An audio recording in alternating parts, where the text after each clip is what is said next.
Grupo de Investigación Hinantin.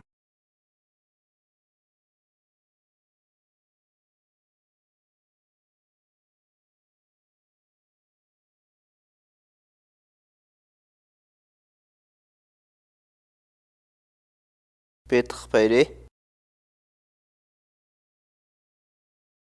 Payqa Marian. Imaynataq Payre. Payqa ancha munaychan. Payqa kusapunin kasqa.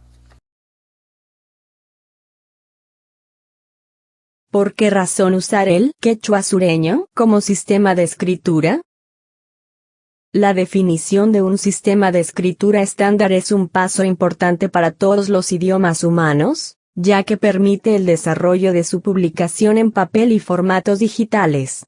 La falta de un sistema de escritura estándar revela la débil posición de una lengua, que no puede producir descripciones formales de conocimiento.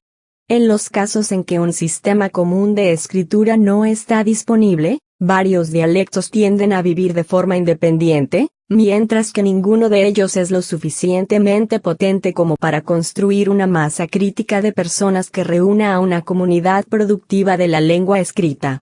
Algunas lenguas como el alemán o hebreo se crearon con éxito en una manera bastante artificial en el pasado, y como resultado, han sido capaces de lograr el estatus más alto que lenguas normalizadas y muy productivas por lo general poseen.